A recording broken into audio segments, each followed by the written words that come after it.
2 கொரிந்தியர் 7ஆம் அதிகாரம் 11ஆம் வசனம் சொல்லுகிறது, பாருங்கள் நீங்கள் தேவனுக்கு ஏற்ற துக்கம் அடைந்தது உண்டே.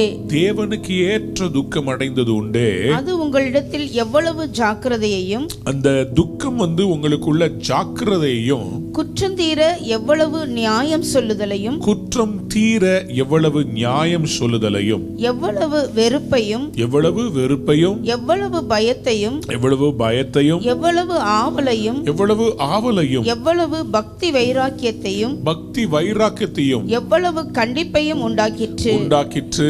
இந்த காரியத்திலே நீங்கள் எல்லா விதத்திலும் உங்களை சுத்தவான்கள் என்று விளங்க பண்ணினீங்க. கையை உயர்த்தி அல்லேலூயா சொல்றீங்களா? கொரிந்து சபையிலே பல தடுமாற்றங்கள், பாவங்கள் இருந்ததை பவுல் அப்போஸ்தலன் சுட்டி காண்பிக்க அவர் வெட்கப்படவே இல்லை. டைரக்டா அவங்கள பார்த்து சொன்னார், புறஜாதிகளுக்குள்ளே சொல்லப்படாத காரியங்கள் உங்களுக்குள்ளே இருக்கிறதே என்று சொல்லி டைரக்டா அவங்களோட பேசினார். இந்த மாதிரி ஒரு எண்ணங்கள், பரிசுத்த கொலைச்சல் உங்கள் மத்தியில் இருக்கிறது என்று சொல்லி தைரியமாய் அவர்களை எதிர்த்து பேசுகிறார். அட் த சேம் டைம் இந்த பவுல் அப்போஸ்தலன் அந்த 2ஆம் நிருபத்தை அவர் எழுதும் போது தீத்து அந்த முதல் நிருபத்தினுடைய தாக்கத்தை பவுலிடத்திலே சொல்லுகிறார். அவர்கள் மனம் திரும்புகிறார்கள், அவர்கள் ரட்சிப்புக்கேற்ற துக்கம் அடைகிறார்கள் என்று சொல்லி அந்த காரியத்தை சொல்லும் போது பவுலுடைய இருதயத்தில் ஒரு பெரிய சந்தோஷம் வருகிறது.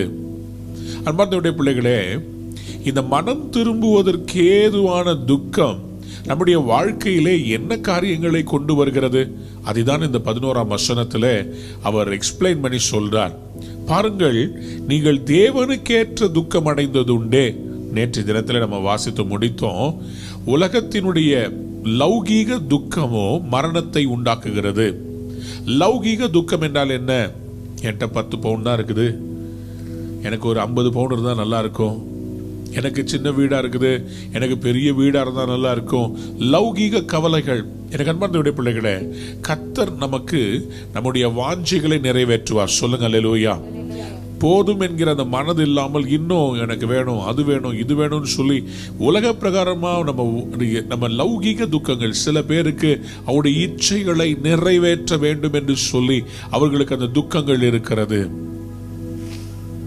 இந்த லௌகீக துக்கங்கள் மரணத்தை பிறப்பிக்கிறது. இது நல்ல ஒரு துக்கம் இல்லைங்க. எனக்கு அது வேணும், அது கிடைக்கலையேன்னு சொல்லி ரொம்ப சோர்ந்து ஆண்டவருடைய சித்தமா இருந்தா கர்த்தர் கொடுப்பார். சொல்லுங்க ஆமென். கர்த்தருடைய சித்தமா இருந்தா உங்களுக்கு எதை கர்த்தர் முன் குறித்தாரோ அது நிச்சயமாய் கிடைக்கும். நான் சொல்றேன், கர்த்தர் உங்களுக்காக யாவையும் செய்து முடிப்பார். அவர் உங்களுக்காக ஆயத்தம் பண்ணி வைத்ததை கண்கள் காணவில்லை, செவிகள் கேட்கவில்லை, இருதயம் உணரவும் இல்லை, அது தோன்றவே இல்லையா. உங்களுக்காக கர்த்தர் அப்படிப்பட்ட ஒரு ரட்சிப்பை ஆயத்தம் பண்ணி வச்சிருக்கிறார். சொல்லுங்க அல்லேலூயா. அப்படியானால் நான் ஏன் துக்கம் அடைய வேண்டும்? சில காரியங்கள் எனக்கு கிடைக்காத போது நான் துக்கம் அடையாமல் கர்த்தர் எனக்கு நேர்த்தியாய் கொடுக்க போகிறார், எனக்கு லேட்டஸ்டா கொடுக்க போறார். சொல்லுங்க அல்லேலூயா. அப்ப லௌகீக துக்கம். ஒரு முறை ஃப்ரீடம் நடத்துவதற்காக நாங்கள் பல பிரயாசங்களை எடுத்துக்கொண்டிருக்கும் போது அந்த ஃப்ரீடம் நடத்தி முடிச்சிட்டோம். பேமெண்ட் கொடுக்கறதுக்கு காசு இல்லை. ஆகவே என்னுடைய காரை நாங்கள் சேல் பண்ணி அந்த கடனை அடைக்க வேண்டியதாக இருந்தது. ஏன்னா இந்த ஃப்ரீடமில் நிறைய இளம் வாலிபர்கள் தான் வருவார்கள். அவர்களால் அதிகமாக காணிக்கை கொடுக்க முடியாது. ஆனால் அவருடைய வாழ்க்கை மாறுகிறதை பார்த்திருக்கிறேன், அவங்க ரட்சிக்கப்படுறதை பார்த்திருக்கிறேன். ஆயிரக்கணக்கில் ரட்சிக்கப்படுவார்கள். ஆனால் அந்தோ அவர்களால பணம் கொடுக்க முடியாது. அப்போ என்ன செய்வது? நம்ம தான் பேர் பண்ணி ஆகணும். ஸோ அந்த வாகனத்தை இப்போ சின்ன மகன் அவன் என்னுடைய தங்கச்சிக்கிட்ட சொல்றான், இந்த காரை கொடுக்க முடியாது, இந்த காரை கொடுக்க முடியாதுன்னு சொல்லி ஒரே பிரச்சனை. எனக்கு ஃபோன் வருது, நான் வெளியே ஊழியம் செய்து கொண்டிருக்கிறேன். என் மகன்கிட்ட சொன்னேன், தம்பி, ஏசப்பா நமக்கு இதை விட பெஸ்ட்டாக கொடுக்க போறாருப்பா, அதனால கொடுத்துடலாம்ப்பா. சரி டாடின்னு சொல்லி கொடுத்துட்டான். அந்த காரை கொடுத்துட்டு எங்களுக்கு வாகனம் இல்லாமல் திரும்ப ஆட்டோல போகும்போது மனசுல பயங்கரமா பிசா சொல்றான், எல்லாத்தையும் நீ இழந்துட்டியே, எதெல்லாம் எதுக்கு நடத்தின, ஏன் இந்த கஷ்டம் உனக்கு? அப்போ மனசுக்குள்ள ஒரு லௌகீக ஒரு துக்கம் வர ஆரம்பித்தது. ச்சே, இப்படி போயிருச்சு, ச்சே நம்ம இந்த மாதிரி ஆயிட்டோமே அப்படின்னு சொல்லி பயங்கர துக்கம் வருகிறது. ஆனா ஆண்டவர் ஒரு நாள் எனக்கு சொன்னாரு, மகனே, நான் உனக்கு சிறப்பானதை வைத்திருக்கிறேன், கைகளவே தலையிலுயா சொல்றீங்களா? இந்த காரியம் நடந்த பிறகு நான் அலுவலகத்தில் போய் அந்த ஃப்ரீடம்ல இருக்கிற அந்த வீடியோவை நான் போட்டு பார்த்தேன். அந்த வீடியோவை பார்க்கும்போது அதில் ஏராளமான வாலிபர்கள் அவர்கள் அழுது முழங்கால் படியிட்டு தன்னுடைய பாவங்களை, ஒரு வாலிபன் தன்னுடைய வயிற்றிலே அடித்து கொண்டு அழுது சொல்லுகிறான், ஐயோ, என்ன சரியத்தில் நான் இத்தனை பாவம் பண்ணிட்டேனே, நான் ஒரு பாவியா இருந்துட்டேனே, ஏசப்பா என்னை மன்னிச்சிருங்கன்னு சொல்லி அவன் அழுது புலம்பி அந்த மைதானத்தை தன் தலை மேல கையை வச்சுக்கிட்டு கதறத அந்த காட்சியை பார்த்தபோது ஆண்டவர் சொன்னாரு, பாரு, எவ்வளோ பெரிய ரட்சிப்பை நீ உண்டாக்கி இருக்கிற, எவ்வளோ பெரிய ரட்சிப்பை கொண்டு வந்திருக்கிற, அந்த மக்களுக்கு அந்த ரட்சிப்பை, என்னுடைய ரட்சிப்பை கொண்டு போய் நீ சேர்த்து இருக்கிறாய். ஒரு பெரிய சந்தோஷம் வந்துச்சு. ஆண்டவருக்கு ஸ்தோத்திரம். காத்திருந்தோம். கர்த்தர் எங்களுக்கு நல்ல வாகனத்தை கொடுத்தார், ஏற்ற வாகனத்தை கொடுத்தார். இந்த வாகனம் இந்தியாவில் அது இன்ட்ரடியூஸ் பண்றதுக்கு முன்னாடியே இந்த வாகனத்தை கர்த்தர் எனக்கு தரிசனத்தில் காண்பித்து, அந்த வாகனம் உனக்கு நான் தருவேன்னு சொன்ன அதே மாதிரி கர்த்தர் தந்தா. இன்றைக்கு வரைக்கும் அந்த வாகனத்தை பயன்படுத்தியிருக்கேன். இந்த இனோவா காரை ஆண்டவர் ரிலீஸ் பண்றதுக்கு முன்னாடியே கர்த்தர் காமிச்சிட்டார். எவ்வளோ ஒரு ஆசீர்வாதம் பார்த்தீங்களா? அதான் லௌகீக கவலைகளை சிக்கக்கூடாது. நம்ம தேவனுக்கேற்ற துக்கம் அடையலாம். நான் இன்னும் பரிசுத்தமாகணுமே, நான் இன்னும் ஆண்டவருக்குள்ள, அதாவது சில பேர் இன்னைக்கு சொல்றாங்க, நீ துக்கமா இருக்க வேண்டிய அவசியமே கிடையாது, நீ கர்த்தருடைய பிள்ளை, உனக்கு எல்லாமே கிருபை, நீ எதுக்கு சந்தோஷமா இரு, நீ சந்தோஷமா இரு, ஜாலியா இரு. அதனால சில பேர் இப்போ பாவம் பண்ணிட்டு ஜாலியா வரான் சர்ச்சுக்கு, சந்தோஷமா இருக்கிறான். ஏன்? நான் அவரு எங்க அப்பா, நான் அவருடைய பிள்ளை. நான் இந்த மாதிரி சொல்ல முடியாது. ஏன்னா நான் தப்பு பண்ணிட்டு எங்க அப்பா முன்னாடி வந்தேன்னா வெளுன்னு வெளுத்துடுவார் அவர், எங்க அப்பா. அதனால நான் தைரியமா நான் தப்பு பண்ணுவேன்னு சொல்லவே முடியாது என்னால. ஏன்னா எங்க அப்பா அப்படி வளர்க்கல, அன்பா இருப்பாங்க. ஆனா எங்க அப்பா கிட்ட தப்பு பண்ணா அவர் அவ்வளவுதான், நெடும் முழங்கால நிக்க வைப்பார். அன்பார்ந்தவருடைய பிள்ளைகளே, நம்ம தேவனுக்கு ஏற்கிற துக்கம் என்றால் என்ன பாருங்கள். அவர் சொல்றாரு பாருங்களேன், இந்த தேவனுக்கு ஏற்ற துக்கம் அது என்னத்தை உண்டாக்குச்சா? முதலாவதாக ஜாக்கிரதை, கேர்ஃபுல்லா இருக்கிறதுக்கு ஜாக்கிரதை.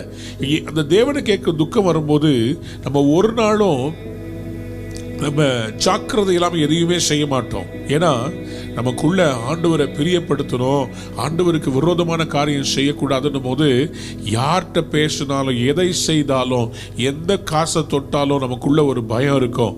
ஓ, அது என்ன துக்கம் தெரியுமா? நான் இதை செய்யக்கூடாது, நான் கர்த்தருக்கு பிரியமா இருக்கணும்னு அந்த கேர்ஃபுல்லா இருக்கிறதுக்கு ஒரு துக்கம் வரும். பட் ஆனா இது நல்ல துக்கம். கையை உயர்த்தி அல்லேலூயா சொல்றீங்களா? அப்புறம் அடுத்தது சொல்லுங்க, ஜாக்கிரதை. குற்றம் தீர எவ்வளவு நியாயம் சொல்லுதலையும். குற்றம் தீர எவ்வளவு நியாயம் சொல்லுதலையும். எனக்கு அன்பான தேவனுடைய பிள்ளைகளே, உங்களை குற்றம் தீர, உங்களை யாருமே குற்றம் கண்டுபிடிக்காமல் இருக்கத்தக்கதாக நியாயமாக வாழ்வது, to clear yourselves from all accusations, அதுக்கு ஒரு தேவனுக்கேற்ற ஒரு துக்கம். மூன்றாவதாக எவ்வளவு வெறுப்பையும், எவ்வளவு வெறுப்பையும், வெறுப்பையும். எவ்வளவு வெறுப்பு நமக்கு விரோதமா வந்தாலும் அதை தேவனுக்கு ஏற்கிற துக்கத்துல சகிக்கிற அந்த காரியம். அடுத்தது எவ்வளவு பயத்தையும், பயத்தையும், ஆண்டவரை பற்றி ஒரு பயம். அப்புறம் எவ்வளவு ஆவலையும், எவ்வளவு ஆவல், வாட் ஈகர்னஸ். அப்புறம் எவ்வளவு பக்தி வைராக்கியத்தையும், எவ்வளவு பக்தி வைராக்கியம், the zeal. ஆண்டவருடைய காரியத்தை குறித்து அந்த zeal, நான் ஆண்டவருக்காக இதை சாதிக்கணும், ஆண்டவருக்காக நான் எழும்பணும், பிரகாசிக்கணும், பக்தி வைராக்கியத்தையும், எவ்வளவு கண்டிப்பையும் உண்டாக்கிற்று, எவ்வளவு கண்டிப்பையும் உண்டாக்கிற்று. அன்பார்ந்தவருடைய பிள்ளைகளே, நல்லா வரணும்னு நினைக்கிறவங்க, கடவுளுக்கு பயந்து நடக்கணும்னு நினைக்கிறவங்க கண்டிப்பை உதாசீனப்படுத்த மாட்டாங்க. என்னாச்சு உங்களுக்கு இந்த காலையில? ஆமென் சொல்லுங்க, சத்தமா சொல்லுங்க. ஹல்லேலூயா, ஹல்லேலூயா. கண்டிப்பை உதாசீனப்படுத்த மாட்டாங்க.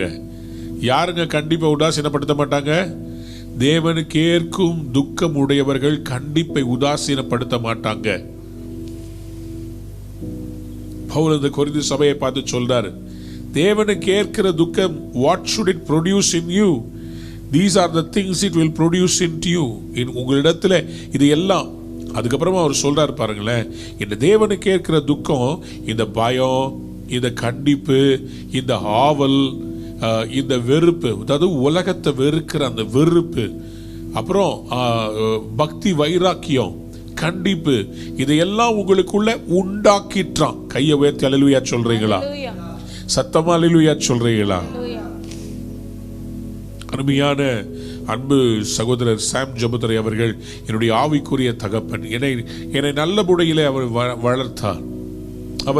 அவருடைய ட்ரைனிங்ல நான் வளரும் போது எனக்கு பல காரியங்களை நான் கற்றுக்கொள்ள முடிந்தது.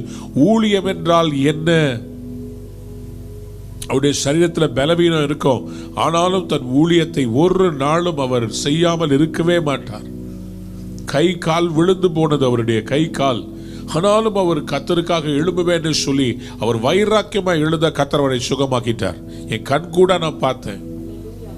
சிஎம்சில சொன்னாங்க, இனிமேல் உங்களுடைய கை கால் விலகுவது கடினமான காரியம், திருப்பி ரெஸ்டோர் ஆகாது, வாய் கோணிருச்சு. ஆனாலும் சிஎம்சி பெட்ல சொல்றார், நான் வருவேன், நான் இந்த திருப்பத்தூர் உபவாச ஜெபத்துக்கு வருவேன். அதே போல வந்தார். 3ஆம் நாள் எழும்பி அவரை பெட்டிலே வச்சிருந்த அவர் பெர்மிஷன் கேட்டு, டாக்டர்கிட்ட பெர்மிஷன் கேட்டு வந்திருந்தார். ஆனால் 3ஆவது நாள் தட்டு மாதிரி மேல வந்து மைக்க பிடிச்சு நின்று அவர் ஜெபத்தை நடத்தி முடிக்கும் போது அவருக்கு கர்த்தர் சுகத்தை கொடுத்துட்டார். தேவனுக்கு ஏற்கும் துக்கம் பக்தி வைராக்கியத்தை கொண்டு வரும். தேவனுக்கு ஏற்கிற துக்கம். 11ஆம் வசனத்தினுடைய கடைசி பகுதியை வாசித்து பாருங்களேன். இந்த காரியத்திலே நீங்கள் எல்லா விதத்திலும் உங்களை சுத்தவான்கள் என்று விளங்க பண்ணினீர்கள். இல்ல, ஒரு டெஸ்டிமனில ஒரு போதகர் சபையை பார்த்து சொல்லக்கூடிய அருமையான ஒரு சாட்சி. இந்த காரியத்திலே நீங்கள் உங்களை சுத்தவான்கள் என்று விளங்க பண்ணினீர்கள். இன் திஸ் மேட்டர் அவர் அழகா சொல்றாரு, at every point you have proved yourselves to be innocent in this matter. You have proved yourselves to be innocent in this matter. கைகளை உயர்த்தி ஒரு அல்லேலூயா சொல்லுங்க, சத்தமா சொல்லுங்களே, ஆமென். நீங்கள் உங்களை சுத்தவான்களாக விளங்க பண்ணிட்டீங்கப்பா. ஏன்னா நீங்க தேவனுக்கு ஏற்கும் அந்த துக்கத்தை நீங்கள் இருந்ததுனால. 12ஆம் வசனத்துல தொடர்ந்து வாசிக்கலாம். ஆதலால் நான் உங்களுக்கு அப்படி எழுதியிருந்தும் அநியாயம் செய்தவன் நிமித்தமும் அல்ல, அநியாயம் செய்யப்பட்டவன் நிமித்தமும் அல்ல, தேவனுக்கு முன்பாக உங்களை குறித்து எங்களுக்கு உண்டாயிருக்கிற ஜாக்கிரதை உங்களுக்கு வெளிப்படும் பொருட்டே அப்படி எழுதினேன். யாருக்கு வெளிப்படும் பொருட்டு? உங்களுக்கு வெளிப்படும் பொருட்டு. கையை உயர்த்தி ஒரு அல்லேலூயா சொல்றீங்களா? பவுல் சொல்றாரு, நான் உங்களுக்கு அப்படி எழுதி இருந்து அநியாயம் செய்தவன் நிமித்தம் அல்ல, அநியாயம் செய்யப்பட்டவனின் நிமித்தம் அல்ல, தேவனுக்கு முன்பாக உங்களை குறித்து எங்களுக்கு உண்டாயிருக்கிற ஜாக்கிரதை உங்களுக்கு வெளிப்படும் பொருட்டு.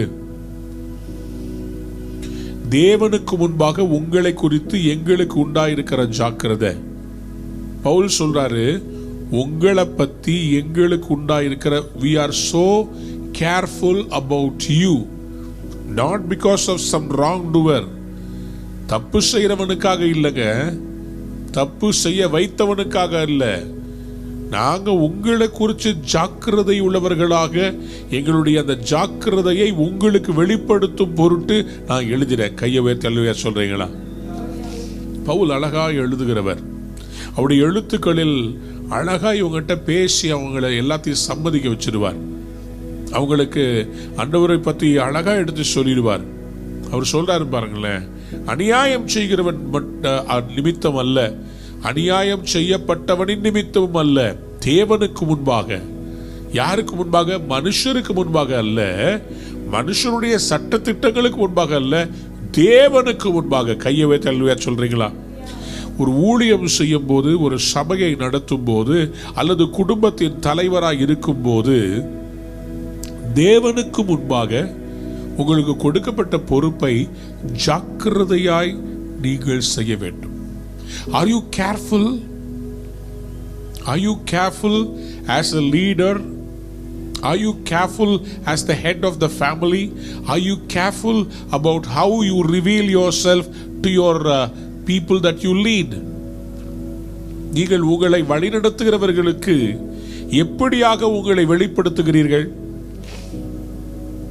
சொல்லுவார்கள், நாம் எவ்வளவு இன்ஸ்பயர் பண்றோமோ அவ்வளவு பேர் நம்மளை பின்தொடர்ந்து வருவார்கள். A leader is somebody who inspires others to follow him. இப்ப பவுல் அப்போஸ்தலன் அவர்களுக்கு சொல்லுகிறதை பாருங்கள். எங்களுக்கு தேவனுக்கு முன்பாக உங்களை குறித்து எங்களுக்கு உண்டாயிருக்கிற ஜாக்கிரதை, ஃபாலோவர்ஸ் அவங்களை லீட் பண்ணணும். at the same time she is not intimidated by the people that he leads. He always wants to show himself approved of God. கையை உயர்த்தி ஒரு ஆமென் சொல்லுங்க. தேவனுக்கு முன்பாக ஜாக்கிரதை உள்ளவர்களாக வெளிப்படுத்தும் பொருட்டு கைகளை உயர்த்தி சொல்லுங்க ஆமென். சோ இந்த தேவனுக்கு ஏற்கும் துக்கம், இவர்களை நடத்துகிற பவுல் அப்போஸ்தலன், இது ரெண்டும் சேர்ந்து என்ன ப்ரொடியூஸ் பண்ணுகிறது? 13 வசனத்தை வாசிக்கலாமா? இதன் நிமித்தம் நீங்கள் ஆறுதல் அடைந்ததினாலே நாங்களும் ஆறுதல் அடைந்தோம். விசேஷமாக தீத்துவனுடைய ஆவி உங்கள் அனைவராலும் ஆறுதல் அடைந்ததினாலே அவனுக்கு உண்டான சந்தோஷத்தினால் அதிக சந்தோஷப்பட்டோம். பவுல் சொல்றாரு, எங்களுக்கு ஆறுதல் எங்க இருந்து வந்துச்சுன்னா உங்ககிட்ட இருந்தா வந்துச்சு. இந்த 13 வசனம் ஆறுதல் என்று சொல்லப்படுவதில் 2 விதம் இருக்குது. ஒன்று, நம்ம யாராவது ஒருவர் நமக்கு ஏற்பட்ட காயத்திலிருந்து நம்மை ஆற்றுவது ஒரு ஆறுதல், நம்மை உற்சாகப்படுத்துவதும் ஒரு ஆறுதல் தான். இங்கே பவுல் அப்போஸ்தலன் சொல்லுகிற இந்த ஆறுதல் என்னன்னு சொன்னா என்கரேஜ்மெண்ட். அவர் சொல்றாரு, தீத்துவுடைய இந்த ஆவி உங்கள் அனைவராலும் ஆறுதல் அடைந்தது. We were delighted to see how happy Titus was. அன்பார்ந்தவருடைய பிள்ளைகளே, பவுல் அப்போஸ்தலனுடைய இந்த மென்டர்ஷிப்ல இருக்கிற தீத்துவை கொரிந்து சபைக்கு அனுப்பி இருக்கிறார். கொரிந்து சபையில போய் தீத்து அங்கே சொல்லப்பட்ட எல்லா காரியங்களையும் அவர்கள் பின்பற்றுகிறார்களா என்று பார்த்து, அவர்கள் பின்பற்றுகிறதை பார்த்து, அவர்கள் தேவனுக்குள்ளே தேவனுக்கு ஏற்கும் அந்த துக்கத்திலே அவர்கள் வளர்கிறதை பார்த்து தீத்து சந்தோஷப்பட்டு, அவர் ஆவியில சந்தோஷப்பட்டு, அவர் இந்த நல்ல ரிப்போர்ட்டை கொண்டு வந்து பவுல்ட்ட தரும்போது பவுல் அவர்களால் உண்டான சந்தோஷத்தினாலே அதிக சந்தோஷப்பட்டாராம். ஒரு சத்தமா அல்லேலூயா சொல்றீங்களா?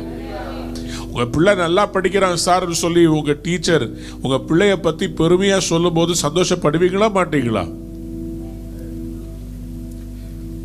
நீங்க போக முடியல, உங்க ஆபீஸ்ல இருக்கிற மேனேஜர் அனுப்பிச்சு வைக்கிறீங்க, அல்லது உங்க மனைவி போய் அங்க பேரண்ட்ஸ் டீச்சர்ஸ் மீட்டிங்கை அட்டெண்ட் பண்ணிட்டு வராங்க, வந்து சொல்றாங்க, பிள்ளைய பத்தி ரொம்ப உயர்வா சொல்றாங்க, நீங்க நல்லா வளர்த்துருக்கிறீங்களா, கடவுளுக்கு பயப்படுற பயத்துல பிள்ளைங்க வளர்ந்துருக்குது, ஒரு சூதுவாது இல்லை, பொய் பேசுறது இல்லை, கரெக்டா படிக்கிறாங்க, இதை வந்து சொன்னா அந்த தகப்பனுக்கு எவ்வளவு சந்தோஷமா இருக்கும்.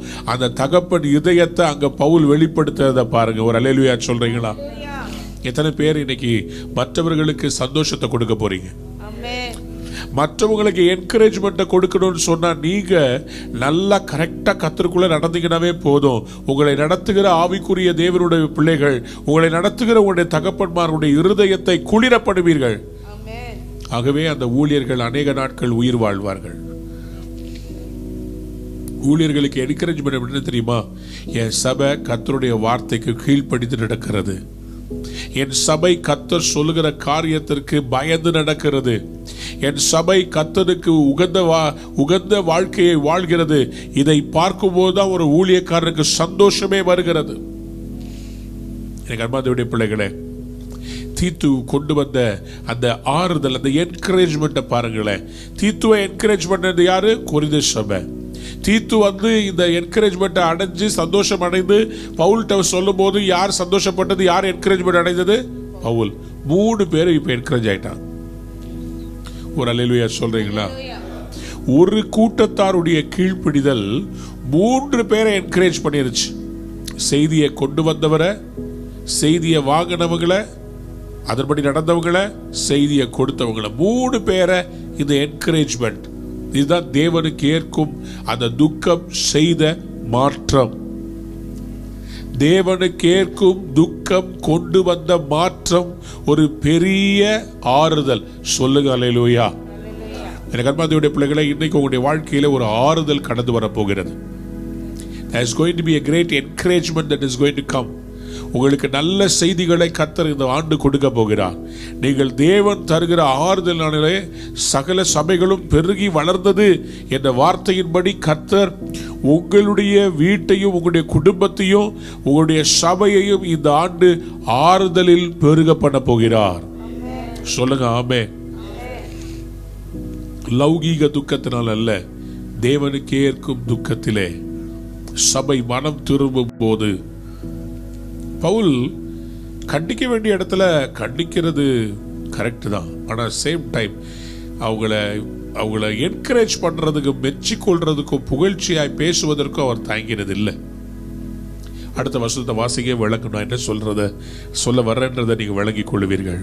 இப்படி இருக்க உங்களுக்கு புகழ்ச்சியாய் நான் அவனுடனே சொன்ன யாதொன்றை குறித்தும் வெட்கப்பட மாட்டேன்.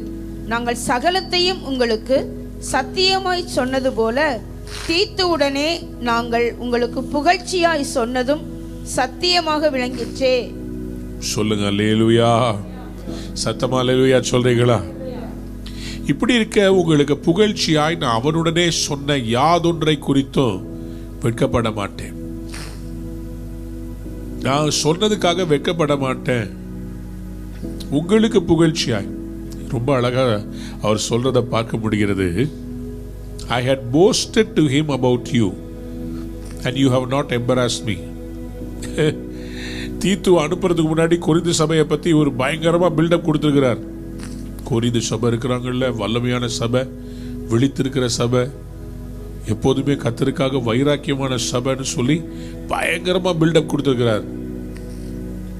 உங்களை பத்தி ஒரு பில்டப் கொடுத்தா அது மாதிரி வாழணுமா வேணுமா? ஆமென் சொல்லுங்க. ஹல்லேலூயா. சோ ஃபுல்லா கொடுத்திருக்கிறார். உங்களுக்கு புகழ்ச்சியா நம்மளுடைய சொன்ன யாதொன்றை குறித்து நான் வெட்கப்பட மாட்டேன். என்ன சொல்றாருன்னா, I am not embarrassed. எனக்கு அன்பார்ந்தவருடைய பிள்ளைகளே, உங்களை பத்தி ஒரு காரியத்தை கர்த்தர் செய்கிறார்னா அதை புகழ்ச்சியா பேசுறது தப்பே கிடையாது. நான் இப்போ காலையில் சொல்றேன், காலையில எவ்ரிடே மார்னிங் இந்த டிவோஷன்ல வந்து உட்கார்றீங்கல்ல, உங்களை குறித்து நான் ரொம்ப புகழ்ச்சியாக எண்ணுகிறேன். நான் இங்கே பார்க்குறேன், டெய்லி ஒவ்வொருத்தவங்களுடைய பேர் எனக்கு கிட்டத்தட்ட மனப்பாடம் ஆயிடுச்சு. கிளாஸ் ரூமில் அட்டண்டன்ஸ் எடுக்கிற மாதிரி என்னால் எடுக்க முடியும். லைனாக எனக்கு தெரியும் யார் யார் இங்கே வருவாங்க, அவங்களுடைய என்னெல்லாம் அவங்க கமெண்ட் போடுறாங்க, அவங்களுடைய எண்ணங்கள், அவங்க எப்படி கர்த்தருக்குள்ள வளர்றாங்க, வசனத்தை கேட்டு வசனத்தை இங்கே கோட் பண்ணிக்கிட்டு கூட வர்றவங்க, அவங்களுடைய ஆவிக்குரிய வளர்ச்சிகளை நான் பார்க்க முடிகிறது. உங்களை குறித்து நான் புகழ்ச்சியாய் சொல்ல முடியும். உங்களை குறித்து நான் சந்தோஷமாய் சொல்ல முடியும். உங்களை குறித்து நான் சந்தோஷமாய் சொல்ல முடியும். எங்க அருமையான சபை மக்கள் அதிகாலையில 5 மணிக்கு எழும்பி ஆராதிக்கிறார்கள். அதுக்கு பிறகு இன்டர்சீட் பண்றாங்க. அதுக்கு பிறகு கர்த்தருடைய வார்த்தையை முறைப்படி தியானிக்கிறார்கள். நல்ல ஒரு சபை, நல்ல பிள்ளைகளை கர்த்தர் கொடுத்திருக்கிறார். சொல்லுங்க அல்லேலூயா. ஹல்லேலூயா. ஸோ உங்களை குறித்து பெருமையாக சொல்லும் போது யாராவது வந்து டெஸ்ட் பண்ணி பார்த்தாங்கன்னா, ஆமாங்க, டெய்லி காலைல கரெக்டாக 4:30 மணிக்கு எவ்வளோ கோல்டாக இருந்தாலும், எவ்வளோ பிரச்சனையாக இருந்தாலும், தலைவலியாக இருந்தாலும் எழும்பி கர்த்தருடைய சமூகத்தில் உட்கார்றாங்க இவங்க. சொல்லுங்க அல்லேலூயா. உங்களுக்கே ஒரு நல்ல கைத்தட்டு கொடுத்துக்க பார்ப்போம். ஹல்லேலூயா. வாசிங்க 2 கொரிந்தியர் 2ஆம் அதிகாரம் 9வது வசனம். 2 கொரிந்தியர் 2ஆம் அதிகாரம் 9வது வசனம். நீங்கள் எல்லாவற்றிலேயும் கீழ்ப்படிந்திருக்கிறீர்களோ என்று உங்களை சோதித்து அறியும்படி இப்படி எழுதினேன். இவங்களை டெஸ்ட் பண்றதுக்காக சில காரியங்களை எழுதுகிறார். இவர்களும் கீழ்ப்படிந்து நடக்கிறார்கள். ஆகவேதான் அவர்களை குறித்து அவர் வந்து சந்தோஷமா ஆறுதல் அடைகிறார். சொல்லுங்க அல்லேலூயா. 2 கொரிந்தியர் 10ஆம் அதிகாரம் 6ஆம் வசனத்தை வாசிக்கலாமா? உங்கள் கீழ்ப்படிதல் நிறைவேறும் போது எல்லா கீழ்ப்படியாமைக்கும் தக்க நீதியுள்ள தண்டனையை செலுத்த ஆயத்தமாயும் இருக்கிறோம். சும்மா இல்லங்க, பவுல் அப்போஸ்தலன் வந்து கரெக்டா கண்டிக்க வேண்டிய இடத்துல கரெக்டா கண்டிச்சிருவார். உங்கள் கீழ்ப்படிதல் நிறைவேறும் போது எல்லா கீழ்ப்படியாமைக்கு தக்க நீதி உள்ள தண்டனையை செலுத்த.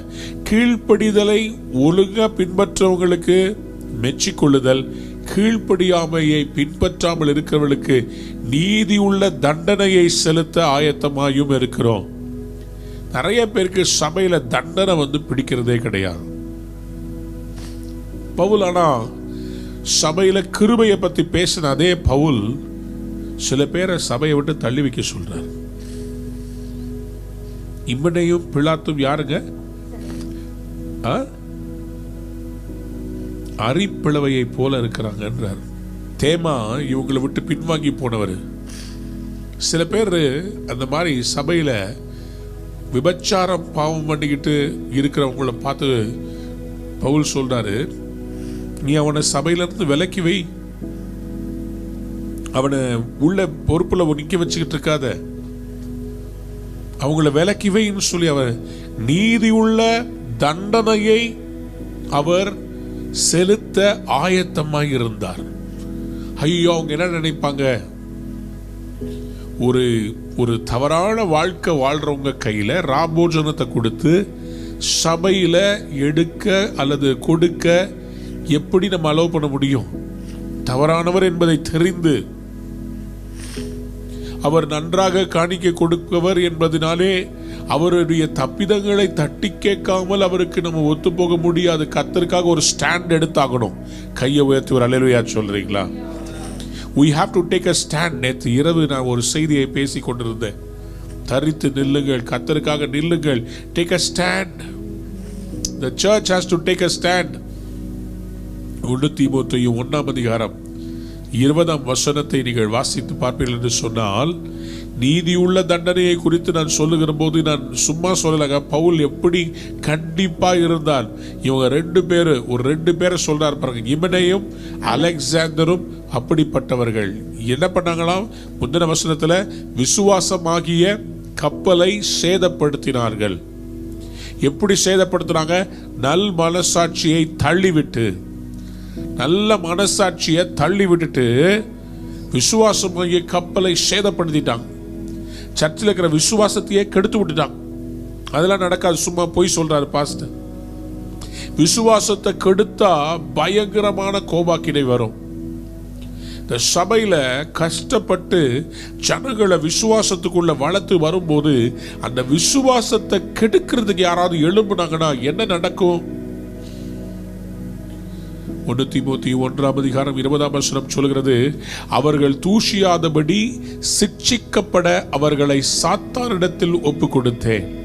ஏன் அப்படி பவுல் சொன்னாரு? ஒரு முழு கூடையில ஒரு ஆப்பிள் கெட்டு போச்சு. அந்த ஆப்பிள் கெட்டு போச்சு, ஆப்பிளோட தானே இருக்கட்டும், ஆப்பிள் தானே மற்ற ஆப்பிளோட இருக்கட்டும்னு சொல்லி விடுவீங்களா? அல்லது கெட்டு போன ஆப்பிளை தூக்கி வெளியே போட்டுருவீங்களா? சில நேரத்தில் அந்த கெட்டு போனதை கூடையிலிருந்து எடுக்க வேண்டும். இல்லாவிட்டால் கூடை முழுவதும் இருக்கிற எல்லா பழத்தையும் இதுக்குள்ள இருக்கிற அந்த ஜெர்ம்ஸ் கொண்டு விடும். ஐயா, உடம்புல இருக்கிற ஒரு அவயவத்துல ஒரு தவறான ஒரு கிருமி பரவிட்டு வந்ததுதான் சம்டைம்ஸ் டாக்டர்ஸ் கேங்க்ரீன் வந்துருச்சுன்னா அதை வெட்டி எடுத்துடுறாங்க, அந்த விரலை வெட்டி எடுத்துடுறாங்க. காரணம் என்ன? அது அப்படியே மற்ற பகுதிகளையும் சாகடிச்சுட்டு வந்துடும். ஆகவேதான் ஆண்டவர் நமக்கே ஸ்டாண்டர்ட் சொன்னா, உன் கை உனக்கு இடர் உண்டாக்கினால் கையவே வெட்டி போட, நீ 2 கையோட நீ பரலோகத்துக்கு வர்றதுக்கு பதிலா ஒரு கையோட வர்றது பரவாயில்லன்னு சொல்லி சொன்னாரு. That's the kind of standards the holy men of God in the past were living. புகழ்ச்சியாய் சொல்லும்போது சொல்லுவாங்க. at the same time யாராவது தவறா செய்தாங்கன்னா அவர்களுக்கு இவர்கள் என்ன சொன்னாங்களாம்? நீதியுள்ள அந்த காரியத்தை சொல்லி அவர்களை எச்சரித்தார்கள். நீதியுள்ள தண்டனையை செய்ய ஆயத்தமாக இருந்தார்கள். ஆகவேதான் இங்கே அவர் சொல்றாரு, வாசிங்க இந்த 15ஆம் வசனத்தை வாசிக்கலாம். மேலும் நீங்கள் எல்லாரும் கட்டளைக்கு அமைந்து பயத்தோடும் நடுக்கத்தோடும் தன்னை ஏற்றுக்கொண்டதை அவன் நினைக்கையில் அவனுடைய உள்ளம் உங்களை பற்றி அதிக அன்பாய் இருக்கிறது. மேலும் நீங்கள் எல்லாரும் கட்டளைக்கு அமைந்துனா என்ன அர்த்தம்னா, நான் ஆண்டவருடைய எல்லா கட்டளைக்கும் கீழ்ப்படிந்து சொல்லுங்க. அல்லேலூயா சொல்றீங்களா? ஹல்லேலூயா. அவருடைய affection for you is all the greater when he remembers that you were all obedient. you are obedient. நீங்க கீழ்ப்படுகிற பிள்ளைகள்ன்றதுனால அவன் உங்க மேல வச்சிருக்கிற பாசம் இன்னும் அதிகமாச்சு. நான் அப்பாவுக்கு 2 பிள்ளைங்க இருக்கிறாங்க. ஒரு பிள்ளை ரொம்ப கீழ்ப்படிது, ஒரு பிள்ளை கீழ்ப்படியாத பிள்ளை. எந்த பிள்ளை மேல அன்பு வரும்? கீழ்ப்படுகிற பிள்ளை மேல அன்பு வருமா வராதா? அதுதான் வந்துச்சு. தீத்து போய் பார்க்கிறாரு, கீழ்ப்படுகிற அவங்கள பார்த்தோன்னா அவங்க மேல அன்பு இன்னும் ஜாஸ்தி வந்துருச்சு. அது மட்டுமல்ல, கீழ்ப்படிதல் மட்டுமல்ல, பயத்தோடும் நடுக்கத்தோடும் டைட்டஸா அவங்க ஏற்றுக்கொள்றாங்க. ஏன் பயத்தோடும் நடுக்கத்தோடும்? கர்த்தருடைய வார்த்தையை கொண்டு வருகிற தேவனுடைய ஊழியக்காரன் என்று சொல்லி ஒரு பயமும் நடுக்கமும் இருந்துச்சு. இன்னைக்கு ஹலோ பாஸ்டர், வாங்க பாஸ்டர் உட்காருங்க. அதாவது ஒரு ஊழியக்காரன் சொன்னா அவன் தேவனுடைய வார்த்தையை சுமந்து கொண்டு வருகிறானே. கர்த்தருடைய ஊழியத்தை செய்யற இந்த ஊழியக்காரர்களை நீங்க எவ்வளவு கனம் பண்றீங்களோ அதை கர்த்தரை கனம் பண்ற மாதிரி. ஏன்னா என் நாமத்திலே வருகிறவர்களுக்கு ஒரு கலசம் தண்ணீரை கொடுத்தாலும் அதன் பலனை அடையாமல் போவதில்லை. கண்டிப்பா அதனுடைய பலன். ஆண்டவர் சொன்னார், இந்த சிறியில் ஒருவருக்கு எதை செய்தீர்களோ அதை எனக்கே செய்தீர்கள். சீஷர்கள் ஆண்டவர் அவர்கிட்ட சொன்னார், நீ போகும்போது நீ பணப்பையை எடுத்துட்டு போகாத, நீ எதையும் எடுத்துட்டு போகாத. நீ ஏன் சொன்னாரு? நீ போகும்போது ஒரு வீட்டில் உன்னை ஏற்றுக்கொள்ள வேண்டும். ஏன்னா நான் என்னுடைய காரியமா உன்னை அனுப்பிச்சிருக்கிறேன். சொல்லுங்க அல்லேலூயா. நான் உன்னை அனுப்பும் போது, இன்னைக்கு காலையில கர்த்தர் உங்களை அனுப்பும் போது சும்மா அனுப்பலங்க, ரிசோர்ஸோடு தான் அனுப்புவார். உங்களுக்காக சிலருடைய உள்ளத்துல பேசி வைத்திருப்பார்.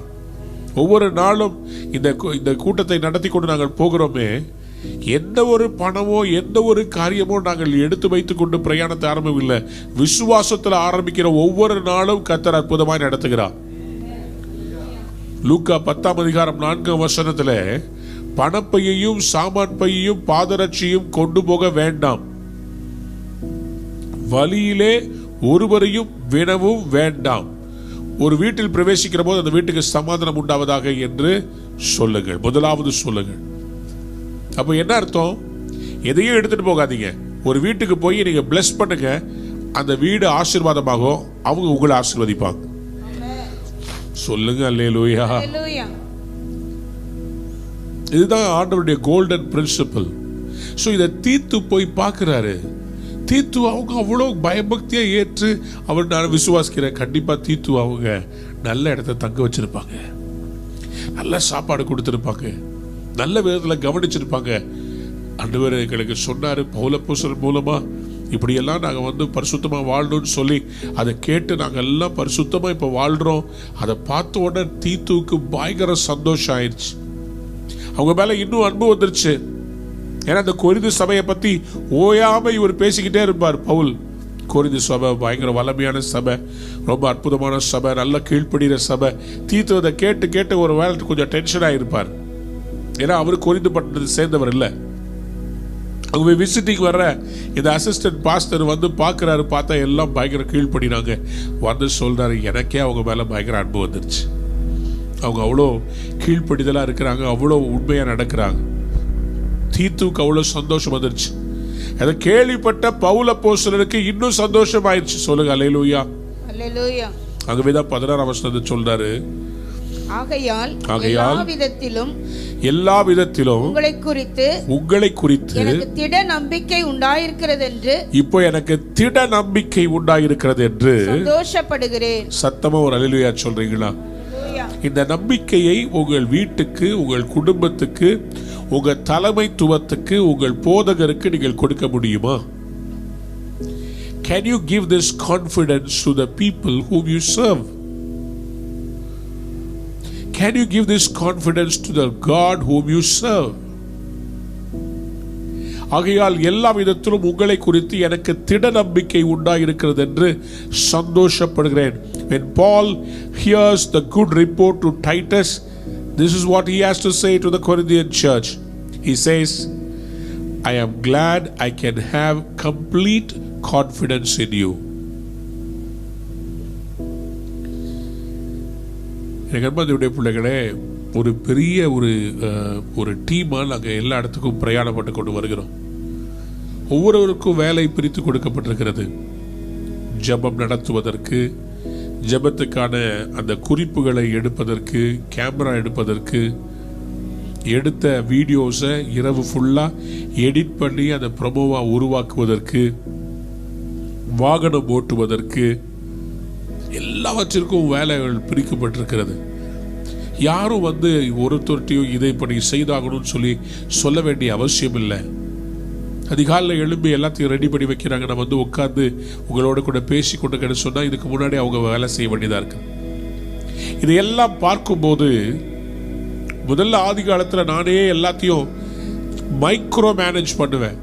ஒவ்வொரு கூட்டத்திலையும் ஸ்டேஜ் எங்கே இருக்குது, பேனர் என்ன அடிக்கணும், ஸ்பீக்கர் எங்கே வைக்கிறாங்க, சவுண்டு சரியாக இருக்குதா, சவுண்டு செக்கப்புக்காக ஒரு தடவை வருவேன்.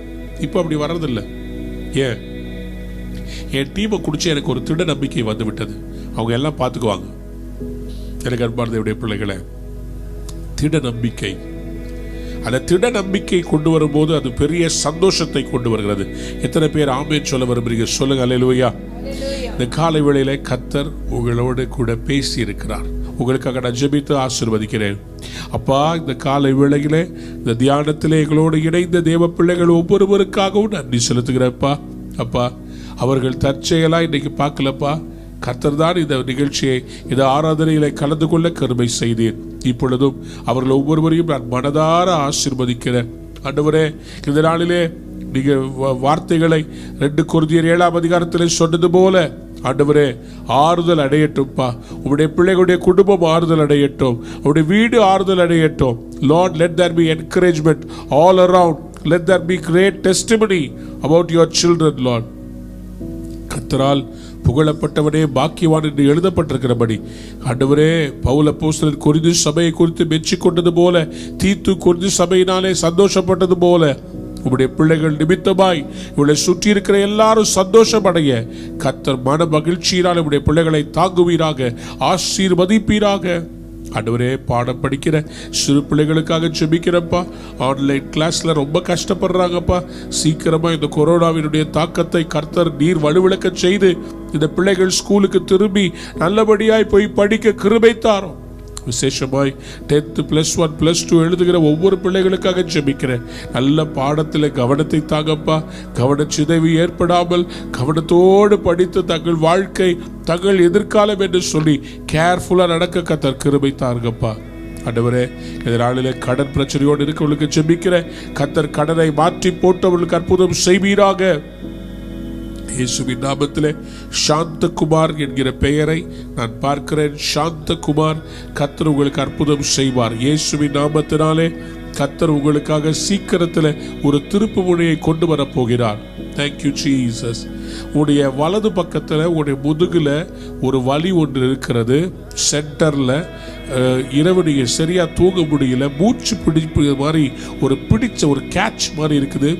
இயேசுவின் நாமத்தினாலே அந்த இடத்துல அந்த வலி மறைவதாக. இயேசுவின் ரத்தத்தை தெளிக்கிறேன், வலி மறைவதாக. உங்களுக்கு கழுத்துல பின்பக்கத்துல பயங்கரமான வலி. டாக்டர் காலர் போட சொல்றாரு. நீங்க யோசிக்கிறீங்க, நான் காலர் போட்டு சுத்திட்டு இருக்க முடியாதே, என்னுடைய கழுத்து பகுதியை நீங்க சுகமாக்குங்கன்னு சொல்லி ஆண்டவர்கிட்ட கேட்கறீங்க. கர்த்தர் சொல்லுகிறார், எனக்கு சித்தம் உண்டு, நான் உன்னை சுத்தமாக்குவேன். என்னால் செய்ய முடியாத காரியம் ஒன்றுமில்லை. ஆண்டவரே, உடைய தழும்புகள் நிறைந்த கரத்தை அந்த மகனுடைய கழுத்து பகுதியில் இருக்கிற எலும்பு மேல வைங்க. இயேசுவின் நாமத்திலே C3 C4 C5 சுகம் அடைவதாக. கர்த்தர் அப்படியே செய்கிறதற்காக ஸ்தோத்திரம். அப்பா, இந்த காலை வேளையிலே நாங்கள் உண்மையை ஆராதிக்க, ஜெபிக்க, வசனத்தை தியானிக்க நீங்க கொடுத்த கிருபைக்காக ஸ்தோத்திரம். இந்த நாள் முழுவதும் உடைய பிள்ளைகளுக்கு ஆசீர்வாதமாக இருக்கட்டும்ப்பா. தொடர்ந்து வழிநடத்துங்க, பெரிய காரியங்களை செய்யுங்க. ஒவ்வொருடைய வாழ்க்கையை கட்டி எழுப்புவீராக. மகிமையாய் வெற்றி சிறங்க ஆசீர்வதிங்க. இயேசு கிறிஸ்துவின் நாமத்தில் உடைய பிள்ளைகளை ஆசீர்வதித்து ஜெபிக்கிறேன் ஜீவனுள்ள நல்ல தகப்பனே. ஆமென், ஆமென். அன்பான நேயர்களே, இந்நிகழ்ச்சியில் கொடுக்கப்பட்ட வாக்குத்தத்தங்களும் தீர்க்க தரிசன வார்த்தைகளும் உங்களுக்கு ஆசீர்வாதமாய் இருந்திருக்கும் என்று நாங்கள் நம்புகிறோம். நீங்கள் பெற்ற ஆசீர்வாதங்களையும் ஜெப விண்ணப்பங்களையும் மற்றும் உங்கள் காணிக்கைகளையும் அனுப்ப வேண்டிய எங்கள் முகவரி: ரூவா ஊழியங்கள், எண் 82, ஜவஹர்லால் நேரு சாலை, சிம்ஸ் மருத்துவமனை எதிரில், வடபழனி, சென்னை 26. உங்கள் காணிக்கைகளை ஆன்லைன் மூலமாக எளிதாக செலுத்தலாம்.